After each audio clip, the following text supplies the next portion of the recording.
करेंगे पर्यावरण आंदोलन पर टिप्पणी लिखी है। तो बच्चों, पर्यावरण के संबंध में उत्तरी दक्षिणी विभाजन पर टिप्पणी लिखी, यानी आपका जो पर्यावरण आंदोलन जो आता है वो उत्तर दक्षिण के संदर्भ में आता है। तो हम पर्यावरण आंदोलन को उत्तर दक्षिण की विभाजन के संदर्भ में पढ़ेंगे। अगर आपने अभी तक हमारे चैनल को सब्सक्राइब नहीं किया है तो प्लीज़ हमारे चैनल को सब्सक्राइब करें। चलिए शुरू करते हैं पर्यावरण आंदोलन उत्तर दक्षिणी विभाजन के संदर्भ में। पर्यावरण शब्द विभिन्न तत्वों के मिश्रण से मिलकर बना है, जैसे भौतिक, जैविक, मानसिकता, सामाजिकता और सांस्कृतिक, जो जीवन के विकास का संबंध स्थापित करते हैं। तो अगर सामान्य शब्दों की अगर मैं बात करूं, पर्यावरण जो शब्द है ये कोई एक शब्द नहीं है, बल्कि पर्यावरण विभिन्न तत्वों के मिलने से बना है। ये जो हमारी जो एनवायरनमेंट है ना, ये पर्यावरण जो जिसमें हम आचरण करते हैं, और इस पर्यावरण के अंदर रहकर हमारी मानसिकता, जैविक विशेषताओं की पूर्ति और सामाजिकता और सांस्कृतिक जो जीवन के विकास से संबंधित होते हैं, ये सब हमारे पर्यावरण में आते हैं। इस शब्द की उत्पत्ति 1860 में हुई। इस प्रकार विज्ञान का संबंध सजीव जीवों, उनके प्रकृति आवास स्थान और विभिन्न प्रकार की मिट्टी, जलवायु आदि से है। तो पर्यावरण का जो संबंध यहाँ बताया सजीव जीवों, यानी सजीव जीव मतलब होता है जिनके अंदर जीवन होता है, जैसे जीव जंतु, मछली, सांप, ये जो हमारे जो होते हैं ना, इनसे संबंधित है यानी विज्ञान का। और इसके अलावा जो मिट्टी की जो विभिन्न प्रकार की मिट्टियाँ होती है, जलवायु, पहाड़, ये भी हमारे पर्यावरण के अंतर्गत आते हैं।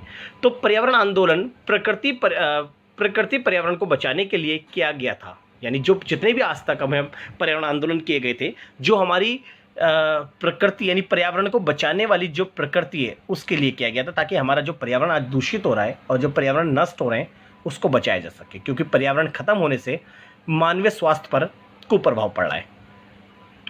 नई नई बीमारियों का जन्म, बाढ़, भूकंप, सुनामी जैसी चीज़ें जो पर्यावरण असंतुलन के कारण उत्पन्न हो रही है। पर्यावरण आंदोलन में मानव प्रकृति के संबंध और उसके कारण व परिणामों को स्पष्ट करता है। वास्तव में मनुष्य प्रकृति में काफ़ी लंबे समय से हस्तक्षेप करता आ रहा है। तो आपको पता ही है कि मानव जो है अपने विकास, अपनी ज़रूरतों के लिए हम प्रकृति को नुकसान पहुंचा रहे हैं। हम बड़ी बड़ी फैक्ट्री स्थापित करने के लिए हम पर्यावरण को नुकसान पहुंचा रहे हैं, और अपने फ़ायदे के लिए पेड़ पौधों को काटते हैं। और हम प्रारंभ से ही जो पर्यावरण है उसको हम नुकसान पहुंचाते रहे, और पूरे विश्व में पश्चिमी देशों ने पर्यावरण को सर्वप्रथम नुकसान पहुंचाना आरंभ करा था। परंतु 20वीं शताब्दी में औद्योगिकरण के विकास ने हस्तक्षेप को चिंता का विषय बना दिया। आज आपको पता है 20वीं शताब्दी के अंदर बड़े बड़े उद्योगों की स्थापना हो रही है। बड़े बड़े उद्योग स्थापित होने के लिए हमें जगह की आवश्यकता है। जनसंख्या तीव्र होने के कारण हमें जंगलों को साफ कर बड़ी बड़ी कंपनियां स्थापित की जा रही है। इन औद्योगिकरण के कारण जो वस्तु है वो हर स्थान पर पहुंचाने के लिए बड़े बड़े जो हाईवे की स्थापना की जा रही है। हाईवे खेतों में से, जंगलों में से निकल रहा है, जो कि पेड़ पौधों को साफ करके बनाया जा रहा है। तो ये जो औद्योगिकरण है, इसके हस्तक्षेप के कारण हम पर्यावरण को नुकसान पहुंचा रहे हैं, और जो हमारे लिए बड़ा चिंता का विषय बना है। औद्योगिकरण का सबसे बड़ा नुकसान प्रभाव प्रदूषण व ग्रीन हाउस गैसों को उत्सर्जन है। बड़ी बड़ी कंपनियां स्थापित होने से आपको पता है वहाँ से जहरीला गैस, जहरीला पानी और जो प्रदूषण है वो औद्योगिकरण के कारण उत्पन्न हो रहा है, और जिस पर मानव तथा वनस्पति दोनों का जीवन निर्भर है। पर्यावरण एक ऐसी चीज़ है जिसमें वनस्पति और मानव जीवन, यहाँ तक कि वनस्पति में हमारे जितने भी पेड़ पौधे और जितने भी हमारे जीव जंतु, ये सब हम पर्यावरण पर ही टिके हुए हैं, जिसके कारण मानवीय स्वास्थ्य पर बुरा प्रभाव पड़ रहा है। तो औद्योगिकरण यानी 20वीं शताब्दी ने हमारे पर्यावरण को बहुत अधिक नुकसान पहुंचाया। चलिए अब बात करते हैं जो उत्तर दक्षिणी विभाजन के संदर्भ में हम पर्यावरण आंदोलन पढ़े थे। अब बात करेंगे उत्तर में पर्यावरण आंदोलन, यानी उत्तर के क्षेत्र में कौन कौन से पर्यावरण आंदोलन हुए हैं। चलिए उत्तर में पर्यावरण आंदोलन की बात करते हैं। पर्यावरण आंदोलन उत्तर दक्षिणी में समान रूप से देखे गए। अगर हम बात करें पूरी दुनिया में यानी पूरे विश्व में, उत्तर और दक्षिण में दोनों में ही पर्यावरण आंदोलन हुए, और दोनों ही पर्यावरण आंदोलन की जो मुद्दे हैं वो समान ही हैं, क्योंकि पर्यावरण जो समस्या है उत्तर और दक्षिणी देशों की सबसे बड़ी समस्या आकर खड़ी हुई है, परंतु उनकी वैचारिकता में काफ़ी अंतर तथा था। यानी अगर हम बात करें, मुद्दे तो एक है, लेकिन हमारे दोनों की जो उत्तर और दक्षिण के जो पर्यावरण आंदोलन हुए, उत्तर और दक्षिण के देशों की जो है, दोनों की जो विचार हैं पर्यावरण को लेकर, वो हमारे अलग अलग हैं। अब मैं अभी बात करूंगा कि हमारे विचार अलग अलग कैसे हैं। दक्षिण में पारिस्थितिकी के मुद्दे, मानवाधिकार, नैतिकता, न्याय आदि से संबंधित है। यानी अगर हम बात करें दक्षिण के देशों की, जो मानवीय जो पर्यावरण आंदोलन है, वो ज़्यादातर उन्होंने मानवाधिकार, नैतिकता और न्याय पर जोर दिया है, जबकि उनका आंदोलन मुख्यतः स्थानीय बचाव से संबंधित है। वहीं उत्तर में उनकी उत्पत्ति का संकेत उत्पादन प्रक्रिया के बाहर था। इन सब के बाद स्थानीय प्रश्न महत्वपूर्ण ना होकर संपूर्ण जैव क्षेत्र का प्रश्न उत्तर में महत्वपूर्ण है, क्योंकि सर्वप्रथम दक्षिण के देशों ने विकास करा। अब उत्तर के जो अधिकतर जो विकासशील देश हैं, वो जब अपने विकास की ओर अग्रसर हो रहे हैं, तो उन्हें बड़े बड़े उद्योग की स्थापना करनी पड़ रही है। इसलिए आज हमें बड़े बड़े उद्योग स्थापित करने के लिए हमें जंगलों को साफ किया जा रहा है। इसलिए आज हमारा विकास की जब बारी है, तो पर्यावरण असंतुलन उत्पन्न होता जा रहा है, जबकि दक्षिण के देशों ने प्राचीन काल प्रारंभ में ही पर्यावरण को नुकसान पहुंचा के अपना विकास कर चुके हैं। इसलिए वो आज वर्तमान में उनके लिए विकास तो हो चुका, इसलिए वो मानवाधिकार और न्याय, नैतिकता पर ज़्यादा जोर देते हैं। चलिए, उत्तर का पहला विभाजन है ब्राज़ील में पर्यावरण आंदोलन 1960 व 84 की अगर मैं बात करूं, यानी 1960 व 84 के बीच अंधाधुंध वनों की कटाई हुई, जिसे 1976 में यहाँ एक बड़ा पर्यावरण आंदोलन हुआ, जिसका नाम चीको आंदोलन था। 1960 के 84 के दशक में यहाँ पर पेड़ों की बहुत अंधाधुंध कटाई हो रही थी, जिसके प्रभाव क्षेत्र में 1976 में यहाँ एक आंदोलन हुआ। उस आंदोलन का नाम चीको आंदोलन था, यानी ब्राज़ील में, जिसका नाम इस आंदोलन का नेतृत्व फ्रांस के चीको मेंडेस ने किया, जो पेड़ों के रबड़ निकालने वाले समूह के नेता थे। तो इन्हें यहाँ पर ब्राज़ील में पर्यावरण आंदोलन सिर्फ पर्यावरण संतुलन को बनाए रखने के लिए किया गया था 1976 में। अमेरिका में पर्यावरण आंदोलन, अमेरिका में आधुनिक पर्यावरण आंदोलन वायु तथा जल प्रदूषण के मुद्दे से संबंधित था। ये आंदोलन 1960 के दशक में शुरुआत, धीरे धीरे इनका स्वरूप व्यापक होता चला गया और हल्के हल्के अमेरिका का जो आंदोलन था वो बढ़ता चला गया। वर्तमान पर्यावरण स्वास्थ्य के दायरे में पोषण, रोग, औषधि या स्वास्थ्य, वृद्धावस्था आदि शामिल है। इस प्रकार संसाधनों को टिकाऊ बनाए रखने के लिए आंदोलन 1960 के दशक में आरंभ हुआ। अब बात करते हैं फ्रांस में पर्यावरण आंदोलन। जैसे अमेरिका में हुआ, ब्राज़ील में, फिर फ्रांस में पर्यावरण आंदोलन था। ध्यान से समझिएगा। सन 1970 के दशक में के आरंभ वर्षा में पर्यावरण से संबंधित पर्यावरणीय आंदोलन का दौर था। यानी 1970 के बाद फ्रांस के अंदर पर्यावरण जो आंदोलन था उसका आरंभ हो गया। फ्रांस से ज़्यादा दुनिया में के किसी भी देश में ज़्यादा परमाणु हथियार विरोधी आंदोलन नहीं हुए, क्योंकि फ्रांस के अंदर सबसे ज़्यादा जो हथियार बनाए जाते हैं परमाणु, क्योंकि ये परमाणु हथियार जो है ये मानवीय अस्तित्व और पर्यावरण को नुकसान पहुंचाते हैं, इसलिए फ्रांस के अंदर इसके खिलाफ आंदोलन हुए। 1970 के दशक में फ्रांस में पर्यावरण संरक्षण से जुटे समूह FFSPN आदि है। तो यहाँ पर फ्रांस में सबसे ज़्यादा आंदोलन होते हैं पर्यावरण को बचाने के लिए। नेक्स्ट है नॉर्वे में पर्यावरण आंदोलन। नॉर्वे के दर्शन शास्त्री आर्सेनेंस ने 1972 में पर्यावरणीय आंदोलन का उदाहरण दिया, जिनमें जैव केंद्रित पर जोर दिया गया था। तो नॉर्वे में जो पर्यावरण आंदोलन हुआ, तो वहाँ पर जो जैव है यानी जीव जंतुओं को बचाने के लिए, क्योंकि पर्यावरण नष्ट होंगे तो जीव जंतु नष्ट होंगे, इसलिए यहाँ पर पर्यावरण और जीव जंतुओं को संरक्षित करने के लिए पर्यावरण आंदोलन हुआ। तो ये हमने बात करी। अब बात करें दक्षिण में पर्यावरण आंदोलन। पहला दक्षिण पूर्वी एशिया में पर्यावरण आंदोलन, यानी ये आसियान है। 1970-80 के दशक में पर्यावरण अनेक मुद्दों को लेकर चलाए गए, जैसे फिलीपींस में परमाणु यंत्रों को चलाए जाने के खिलाफ, थाईलैंड में विशाल जल विद्युत परियोजना के लिए बांध बनाए जाने के खिलाफ, और थाईलैंड और फिलीपींस में समुद्री प्रदूषण और वनों को काटे जाने के खिलाफ विभिन्न आंदोलन हुए।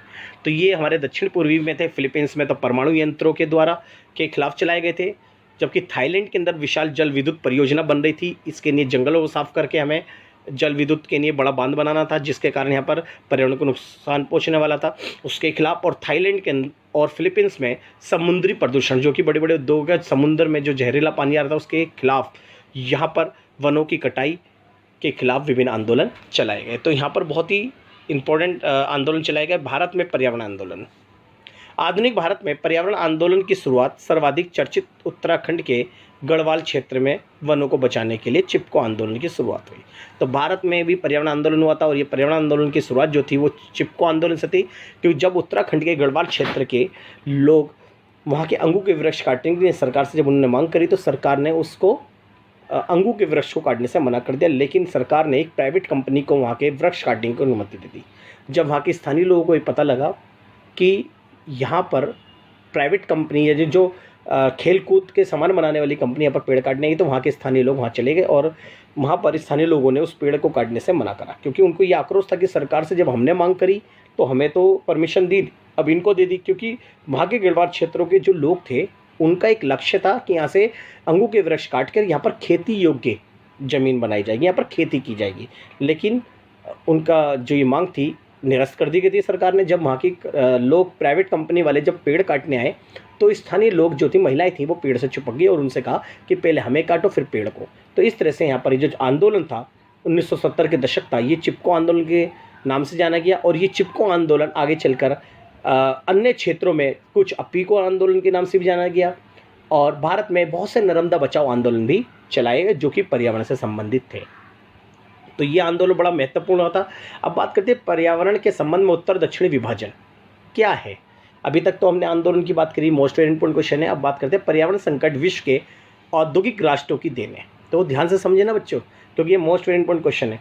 जैसे पर्यावरण संकट, आज पर्यावरण में जो संकट आ रहा है विश्व के औद्योगिक राष्ट्रों की देन है। यानी जो आज पर्यावरण संकट जो फैल रहा है, जो बड़ी बड़ी पश्चिमी जो देश हैं उन्होंने बड़े बड़े औद्योगिकरण को बढ़ावा दिया, बड़े बड़े उद्योगों की स्थापना करी, उन्होंने वनों को नुकसान पहुंचाया और इन उद्योगों से जहरीला पानी, वायु, ध्वनि जैसे प्रदूषण को बढ़ावा मिला, जिससे पर्यावरण का पतन हुआ।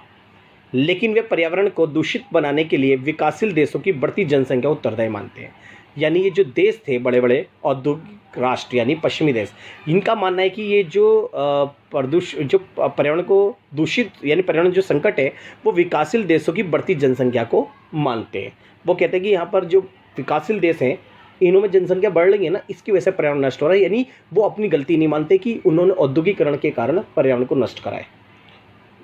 विश्व के विकसित व औद्योगिक राष्ट्रों को उत्तर की संज्ञा से संबंधित किया गया। यानी जो उत्तर के राष्ट्र थे वो सब हमारे पश्चिमी देश थे, औद्योगिक राष्ट्र थे यानी पूंजीवादी देश थे, जबकि विकासशील राष्ट्र जितने भी थे वो दक्षिण के देशों की संज्ञा दी गई, यानी दक्षिण के देशों में रखा गया है।